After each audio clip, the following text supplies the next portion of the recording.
First Contact Protocol Captain Veltar looked out at the small blue planet through the viewing screen of his ship. He had done this job many times before. Find new worlds, study the aliens living there, report back to the Empire. This planet was just another dot on his list. The planet had one large moon and lots of water. The aliens called themselves humans and their world Earth. They were still young as a species. They had only learned to split atoms a few decades ago. They had barely started traveling to space. Most species at this level were easy to control. Veltar's job was simple. Scan the planet, count the population, check their weapons, see what resources they had. Then the Empire would decide what to do with them. Usually it meant taking over their world and making them serve the Empire. It was just business. But something felt different about these humans. Their cities glowed bright even at night. They had built machines that could fly faster than sound. In just a few hundred years, they had gone from riding animals to walking on their moon. Most species took thousands of years to do the same things. The captain sent his report to Admiral Cathara, commander of the 7th Fleet. The message was short and direct. The humans had about 8 billion individuals. They lived on one world with several space stations. They had nuclear weapons but no faster than light travel.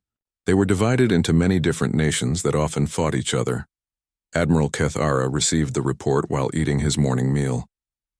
He had conquered over 50 worlds in his long career. The humans sounded typical for a primitive species.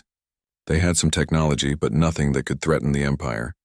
His fleet had weapons that could destroy entire planets. His shields could stop any weapon these humans might have. The Admiral decided to use the standard approach. Show up with overwhelming force. Destroy something impressive but not too important. Give the aliens a choice, surrender or die. Most species chose surrender. It was logical. Why die when you could serve the Empire and live? 3 days later, the 7th Fleet dropped out of hyperspace near Earth. 127 ships appeared in space above the human world. Each ship was larger than the biggest human structures. Their weapons could turn mountains into dust. Their technology was thousands of years ahead of anything humans had. The fleet took position around Earth. The humans immediately started sending radio signals to each other. Their governments held emergency meetings. Some of their military forces went to high alert, but they did not attack. They seemed to understand how outmatched they were. Admiral Cathara opened a communication channel to the entire planet. His message was translated into every human language. The translation systems made his words clear and simple. I am Admiral Cathara of the Galactic Empire. Your world now belongs to us. You have 3 choices. Surrender and become part of our empire. Fight us and be destroyed. Or we will simply take what we want and leave you to die slowly. The human governments asked for time to discuss the situation. This was normal. Most species needed a few days to accept their new reality. The Admiral was patient.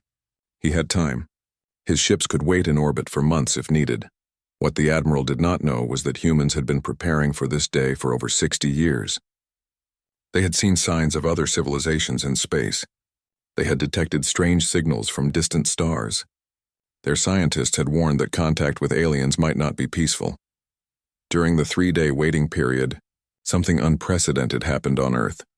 Nations that had been enemies for centuries suddenly became allies. America and Russia shared their most secret weapons. China opened its hidden research facilities.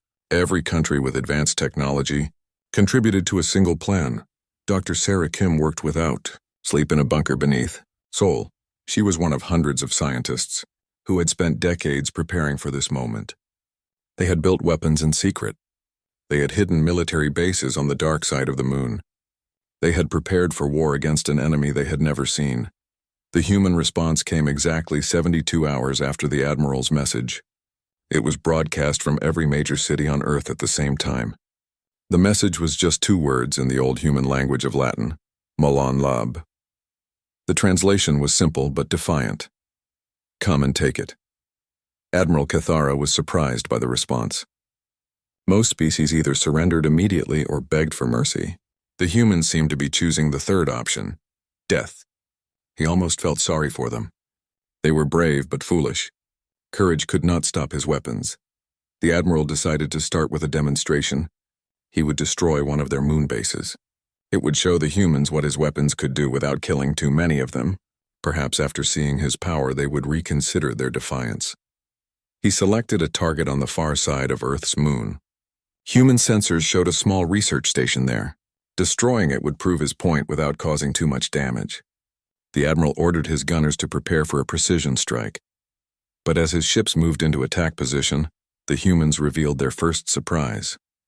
The research station on the moon suddenly lit up with weapon fire. Particle beams and missile clusters erupted from what had appeared to be a simple scientific outpost. The human weapons struck 3 of the admiral's destroyers before his crews could react. The ship's shields held against the first impacts, but the human weapons were more powerful than expected. They were using technology that should not have existed on a primitive world. More surprises followed. Other structures on the moon that had seemed inactive suddenly came alive. Hidden bases opened their doors and launched small fighter craft. Asteroid mining stations that the Empire had ignored turned out to be heavily armed fortresses. The humans had spent 3 days not in debate but in final preparations for war. They had been getting ready for this fight for decades. They had studied every piece of information about galactic civilization they could find. They had prepared weapons designed specifically to fight an enemy with superior technology. Admiral Kethara realized he had made a terrible mistake. The humans were not primitive. They were not helpless. They had been waiting for this moment and they were ready to fight. As more of his ships came under attack, he began to understand that this would not be like his previous conquests. The humans had learned something that most galactic species never figured out. They had learned that sometimes the best way to fight a stronger enemy was to let them think you were weak. The Empire's arrogance had become their greatest weakness. The battle for Earth was about to begin, and for the first time in his long career, Admiral Kethara was not sure his side would win. The price of assumptions. Admiral Kethara watched in shock as his destroyers took heavy damage from the human lunar installations. This was not how conquests were supposed to go. Primitive species were supposed to surrender or die quickly. They were not supposed to fight back with weapons that could hurt Imperial ships. The human moon bases had revealed themselves to be much more than research stations. Hidden weapon platforms emerged from fake craters. Underground hangars opened to release squadrons of fighter craft that moved faster than any pre-FTL ship should be able to fly. Commander Elena Martinez coordinated the lunar defense from a command center buried deep inside the moon. She had been preparing for this day since she was a child. Her parents had been part of the secret space defense program. Now it was her turn to protect humanity from the stars. The humans had spent 60 years studying every signal that came from space. They had learned about Imperial technology by intercepting their communications. They had reverse-engineered alien tech from crashed probes that the Empire thought were untraceable. Most importantly, they had learned how the Empire thought. The Empire conquered through fear and overwhelming force. They expected primitive species to be terrified by their advanced ships and weapons. But humans had a different relationship with fear. They had learned to use it as fuel for their fighting spirit. As more Imperial ships moved into attack formation, the humans revealed their second surprise. What the Empire had dismissed as space junk and primitive satellites suddenly came alive with weapon fire. The humans had disguised military platforms as civilian infrastructure throughout their solar system. Captain James Wright commanded the hidden defense platform disguised as an old communications satellite. His orders were simple: wait until the enemy was close, then cause as much damage as possible. The Imperial ships had powerful shields, but the humans had studied those shields for decades. They knew exactly where to hit. The human weapons were crude compared to Imperial technology, but they were used with surgical precision. Instead of trying to overpower Imperial shields, the humans targeted weak points in the shield matrix. They had learned that any defense system had flaws if you studied it long enough. Admiral Kethara ordered his fleet to return fire, but the humans seemed to know exactly where his weapons would strike. They moved their platforms just enough to avoid direct hits. When his particle beams did connect, the human installations had backup systems that kept them fighting even when heavily damaged. The battle raged for 6 hours. The Admiral expected to sweep aside human resistance in minutes, but instead found himself fighting for every meter of space. Human tactics were unlike anything in Imperial military doctrine. They used their smaller size and superior knowledge of local space to hit and run like ancient pirates. What disturbed the Admiral most was how the humans fought. They showed no fear of death. When their weapons platforms were about to be destroyed, the human crews would ram their stations into Imperial ships rather than surrender. They fought with the desperate fury of a cornered animal, but with the cold calculation of experienced warriors. Dr. Michael Chen watched the battle from the command bunker beneath the Swiss Alps. He had spent 30 years developing the theoretical framework for fighting a technologically superior enemy. The key was not to match their technology, but to make their advantages work against them. Imperial ships were designed to fight other Imperial ships in the deep vacuum between stars. They were not optimized for fighting in a cluttered environment like a solar system. The humans had filled space around Earth with obstacles, false targets, and hidden weapons. Every advantage the Empire had was being turned against them. The battle ended when Admiral Cathara was forced to withdraw his damaged fleet to a safe distance from Earth. He had lost 8 ships and suffered damage to 30 more. The humans had lost most of their outer defenses, but their main fleet was still intact, hidden somewhere in the asteroid belt. The Admiral sent an emergency message to Imperial Command. He requested immediate reinforcements and authorization to use planet-killing weapons. The humans had proven they could not be conquered through normal means. They would have to be exterminated, but the human defense was just beginning. During the first battle, they had been studying Imperial technology in real time. Every weapon that struck their shields had been analyzed. Every ship movement had been recorded. The humans were learning how to fight the Empire, and they were learning fast. Commander Martinez received a priority message from Earth Command. The first battle had bought them time, but more Imperial ships were already on their way. The humans had perhaps 2 weeks before facing a much larger enemy fleet. They would use every minute to prepare. The humans began moving their civilian population to underground shelters that had been prepared decades in advance. Every major city had bunkers that could protect millions of people from orbital bombardment. But the humans were not planning to hide. They were planning to fight. Secret factories that had been disguised as civilian industries went into full production. Weapons that had been designed in hidden laboratories were finally built and deployed. Most importantly, the humans revealed their greatest secret. They had developed their own faster-than-light technology. The human FTL drive was crude and dangerous compared to Imperial technology, but it worked. While the Empire assumed they were trapped in their home system, the humans were already sending scout ships to study Imperial bases and supply lines. They were gathering intelligence for the next phase of the war. Admiral Cathara tried to understand what had gone wrong. His fleet should have conquered the human world in a matter of hours. Instead, he had been fought to a standstill by a species that was supposed to be primitive. His report to Imperial Command would be difficult to write. The Empire had rules about dealing with resistant species. First, you tried negotiation. Then you used limited force. If that failed, you used overwhelming force. If that still failed, you destroyed the entire species and took their resources anyway. The Admiral was now moving to step 4. But as he prepared for the next battle, Admiral Cathara began to suspect that the humans had been expecting this escalation all along. They had fought the first battle not to win, but to learn. They had sacrificed their outer defenses to gain knowledge about Imperial capabilities. The question was, what would they do with that knowledge? The answer would come soon enough. The Empire was sending 2 more fleets to finish what the 7th Fleet had started. But the humans were no longer the same species that had faced the first Imperial ships. They had evolved from defenders into something much more dangerous. They had become warriors who understood their enemy. Escalation Doctrine Emperor Zirath III read Admiral Cathara's report with growing concern. A single primitive world had fought off an entire Imperial fleet. This had never happened before in the long history of the Empire. Every species that had ever resisted Imperial rule had eventually fallen to superior technology and overwhelming numbers. The Emperor called an emergency meeting of the War Council. The greatest military minds in the Empire gathered to discuss the human problem. General Vextar, who had conquered more worlds than any living officer, suggested using the Empire's ultimate weapon, the planet-killer ships that could crack worlds in half. But Admiral Zafara, commander of the 3rd Fleet, disagreed. Using planet killers would destroy all the valuable resources on the human world. It would also send a message to other species that the Empire was willing to commit genocide rather than accept surrender. This could inspire more rebellions across the galaxy. The Emperor made his decision. 2 additional fleets would be sent to the human system.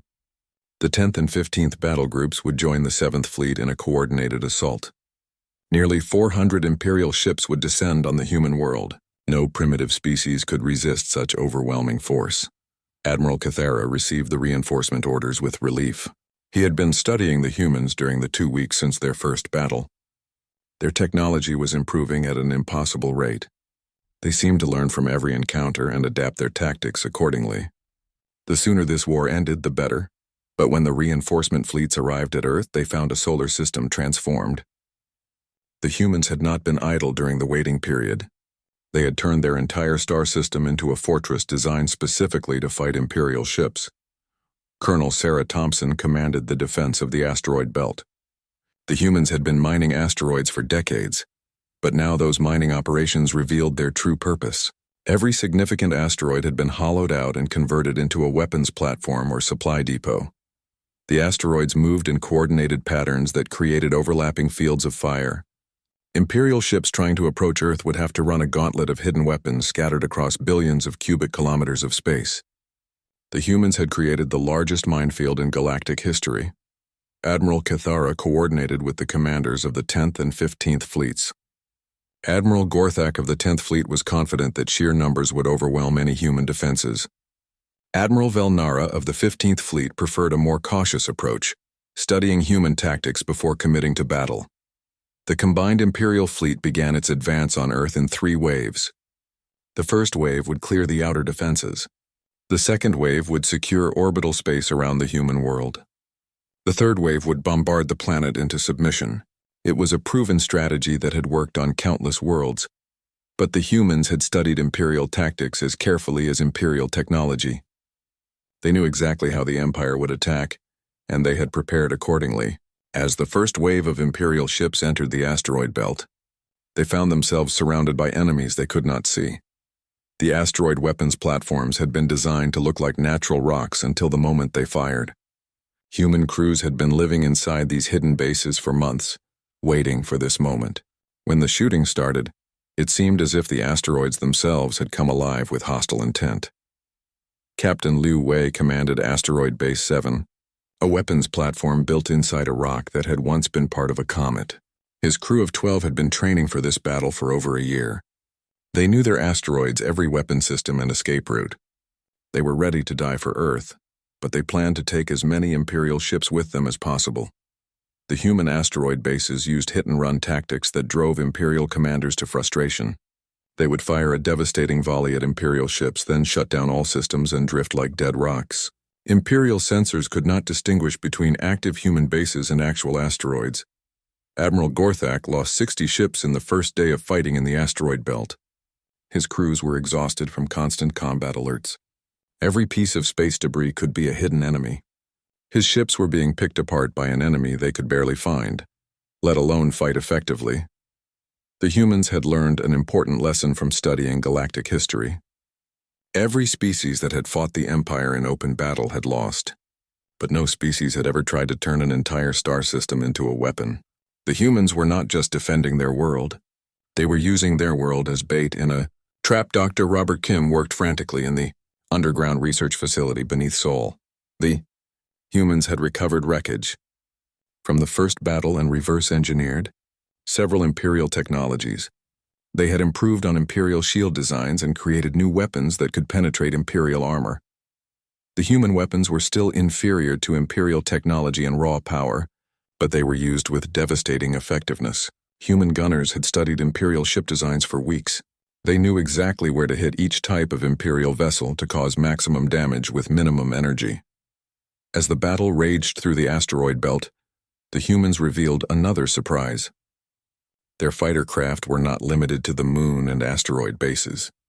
Hidden launch bays throughout the solar system released swarms of small ships that attacked Imperial vessels like angry insects. The human fighters were barely larger than missiles, but they were piloted by volunteers who had trained their entire lives for this moment. They could not match Imperial ships in firepower or defense, but they were fast, numerous, and utterly fearless. They specialized in ramming attacks against Imperial ship engines and weapon systems. Admiral Velnara began to understand what the humans were doing. They were not trying to win the battle through superior firepower. They were trying to make the cost of victory so high that the Empire would choose to retreat, rather than continue fighting. It was a strategy of attrition that could only work if the defenders were willing to sacrifice everything. But the humans had already shown they were willing to sacrifice everything. Their entire civilization had been mobilized for war. Every human adult was either fighting, building weapons, or supporting those who fought. They had turned their entire species into a military force focused on a single goal: survival. The battle for the asteroid belt lasted for 3 weeks. Imperial forces eventually fought their way through, but at a terrible cost. They had lost over 100 ships and thousands of experienced crew members. The human defenses had been designed to extract the maximum price for every kilometer of space. As the surviving Imperial ships finally approached Earth itself, they found that the humans had prepared one more surprise. The planet was surrounded by orbital defense platforms that made the asteroid bases look primitive. The real battle for humanity was just beginning, and both sides knew that only one species would survive to see its end. The unthinkable Emperor Zerath III stood before the great tactical display in the Imperial War Room. 3 months had passed since the first Imperial ship had arrived at the human world. What should have been a quick conquest had become the longest military campaign in Imperial history. The red dots representing destroyed Imperial ships seemed to multiply every day. The Emperor had ruled the galaxy for 40 years. He had overseen the conquest of over 200 worlds. Never before had a primitive species lasted more than a few weeks against Imperial forces. The humans were rewriting the rules of galactic warfare, and the Empire was struggling to adapt. General Vextar presented the latest casualty reports. The Empire had lost over 300 ships in the Sol system. Thousands of experienced officers and crew members were dead or missing. Most disturbing of all, the humans seemed to be growing stronger with each battle, not weaker. The human strategy was becoming clear to Imperial analysts. They were not trying to destroy the Imperial fleets outright. Instead, they were studying Imperial technology, tactics, and psychology. Every battle taught them something new about how to fight the Empire more effectively. Admiral Cathara, now commanding the combined Imperial forces at Earth, sent increasingly desperate reports. The humans had somehow learned to hack Imperial communication systems. Imperial supply convoys were being attacked by human forces that seemed to know exactly when and where to strike. Commander Sarah Mitchell led the first human strike force beyond Earth's solar system. Her small fleet of modified ships had been built using reverse-engineered Imperial technology. They were crude and dangerous, but they could travel faster than light and strike at Imperial supply lines. The human raids were surgical and devastating. They did not attempt to conquer Imperial worlds or hold territory. Instead, they targeted supply depots, communication relays, and isolated outposts. They would strike quickly, steal or destroy whatever they could, and disappear before Imperial reinforcements arrived. What made the human raids truly terrifying was their precision. The humans somehow knew exactly which targets would cause the most disruption to Imperial operations. They had infiltrated Imperial communication networks and were gathering intelligence across the galaxy. Dr. Lisa Park worked in the Cyber Warfare Division beneath the Rocky Mountains. She led a team of programmers who had spent years studying Imperial computer systems.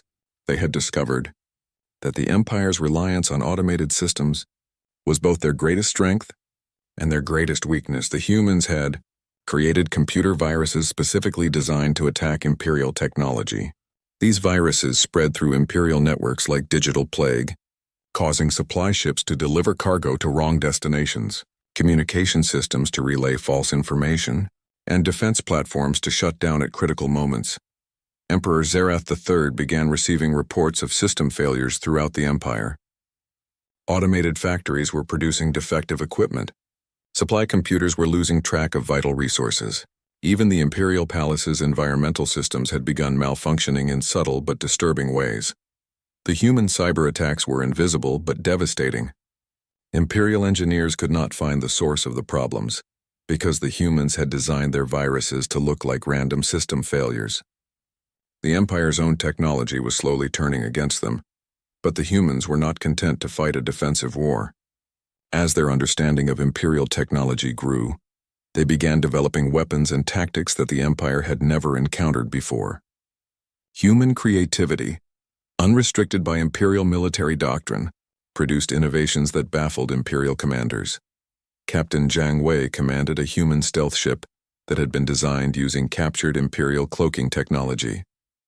The humans had improved on the original design, creating ships that were nearly invisible to Imperial sensors. These ghost ships could strike at Imperial forces without warning and disappear before retaliation was possible. The human stealth attacks had a psychological effect that went beyond their physical damage. Imperial crews never knew when or where the humans might strike next. The stress of constant vigilance was wearing down Imperial forces and reducing their combat effectiveness. Admiral Cathara requested permission to withdraw his forces from the human system and establish a defensive perimeter. The Empire could use their superior numbers and technology to contain the humans rather than try to conquer them. But Emperor Zerath III refused. The Empire could not show weakness to a primitive species. The Emperor's refusal to withdraw had consequences throughout the galaxy. Other species that had been conquered by the Empire began to wonder if resistance was possible. If primitive humans could fight the Empire to a standstill, perhaps other species could do the same.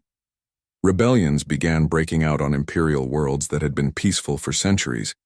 The Altarian Confederation declared independence from Imperial rule. The mining colonies of the Vega system stopped sending resources to Imperial worlds. Even some Imperial citizens began questioning whether the Empire's expansion was worth the cost. Commander Elena Rodriguez broadcast a message from Earth that was picked up by resistance movements throughout the galaxy. Her words were simple but powerful. We are just humans. We have no special powers or advanced technology. But we refuse to surrender our freedom. If we can fight the Empire, so can you. The human message spread through underground networks across the galaxy. Imperial censorship tried to block it, but the humans had already taught other species how to build untraceable communication systems. The word of human resistance could not be stopped. Emperor Zerath III realized that the human war had become something much larger than a simple conquest. The humans had inspired the first galaxy-wide resistance movement in Imperial history. If he could not defeat them quickly, the Empire itself might collapse. The Emperor authorized the use of biological weapons against Earth. If conventional warfare could not break human resistance, perhaps a plague that targeted human DNA could accomplish what Imperial fleets had failed to do. It was a weapon of last resort that had never been used against any species. But when Imperial ships attempted to deploy the biological weapons, they found that the humans had prepared for this possibility too. Earth's orbital defense platform shot down every Imperial biological weapon before it could reach the planet's atmosphere. The humans had spent decades preparing for every possible Imperial attack. The failure of the biological weapons marked a turning point in the war. The Empire had used its most devastating weapon and failed. Imperial morale began to collapse as officers and crew members realized that they might actually lose this war. Admiral Cathara sent a final message to Imperial command. His forces were exhausted, demoralized, and running low on supplies. The humans had turned their solar system into an impregnable fortress. Continuing the attack would only result in more Imperial casualties with no possibility of victory. For the first time in Imperial history, a field commander was recommending surrender to a primitive species. The unthinkable had become reality. The Empire could not defeat the humans through military force. It was time to consider other options, including the possibility that the humans might have something to teach the galaxy about the price of freedom. The new Balance Emperor Zerath III stood alone in his private chamber, looking out at the stars that had once represented unlimited Imperial power. 6 months had passed since the first Imperial ship had arrived at Earth. What should have been a routine conquest had become a nightmare that threatened to destroy the Empire from within. The latest reports painted a grim picture. 17 worlds had declared independence from Imperial rule. Supply lines throughout the galaxy were disrupted by mysterious equipment failures and rebel attacks. Imperial citizens were questioning their government for the first time in generations, all because one primitive species had refused to surrender. The Emperor had tried everything. Overwhelming force had failed. Biological weapons had been stopped. Economic blockade was impossible when the humans could strike at Imperial supply lines throughout the galaxy. The Empire's most advanced military technology had been matched and sometimes exceeded by human ingenuity and determination. General Vextar entered the chamber carrying the daily casualty report. The Empire had now lost over 500 ships in the human conflict. More importantly, they had lost the respect and fear that kept other species in line. The human resistance had shown the galaxy that the Empire could be fought and stopped.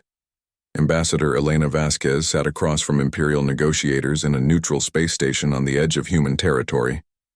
She represented not just Earth, but the unified will of 8 billion humans who had chosen to fight rather than surrender. Her presence at the negotiation table was itself a victory that no other species had achieved. The human terms were surprisingly reasonable. Complete Imperial withdrawal from the Sol system. Recognition of human sovereignty over their homeworld and all human colonies. A formal non-aggression pact between humanity and the Empire. No reparations or tribute demanded from either side. Imperial Ambassador Koltar found the human terms difficult to accept. The Empire had never negotiated with a primitive species as an equal power. But the alternative was clear. Continued warfare that the Empire could no longer afford. The human conflict had already cost more resources than the Empire gained from conquering 50 normal worlds. Emperor Zerath III met with his advisors one final time before making his decision. The hardliners wanted to continue the war, using planet-killer weapons if necessary.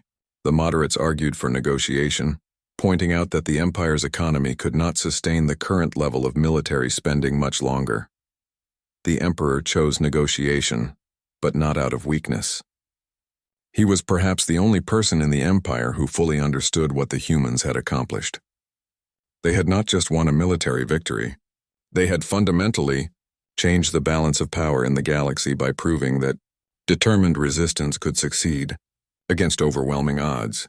The peace treaty was signed on a small space station in neutral territory. Human representatives sat as equals alongside Imperial diplomats. The ceremony was broadcast throughout the galaxy, showing other species that it was possible to deal with the Empire on equal terms. Commander Sarah Mitchell was promoted to Admiral and placed in charge of the new Human Defense Corps. Her mission was not conquest or expansion, but protection. The humans had learned that freedom required constant vigilance and the willingness to fight for it. The Human Defense Corps established its headquarters on Luna, Earth's moon. The facility was both a military base and a symbol of human determination. Its motto, carved in stone above the main entrance, was simple: never again. The humans were committed to ensuring that no species would ever again face extinction at Imperial hands. Dr. Michael Chen published the complete technical specifications for human defensive technologies. The information was distributed freely to any species that requested it. The humans had learned that security through secrecy was less effective than security through mutual defense cooperation. Within a year of the peace treaty, human advisors were working with resistance movements on dozens of Imperial worlds. They did not provide weapons or encourage violence. Instead, they taught the principles of effective resistance, unity, preparation, and the willingness to sacrifice for freedom. The galaxy began to change in ways that no one had expected. Species that had been enemies for centuries started working together against Imperial rule. The Empire found itself facing not scattered rebellions, but a coordinated resistance movement that spanned multiple star systems. Emperor Zerath III tried to adapt to the new reality. The Empire could no longer expand through conquest, so it would have to find other ways to maintain its power and influence. Trade agreements replaced military occupation.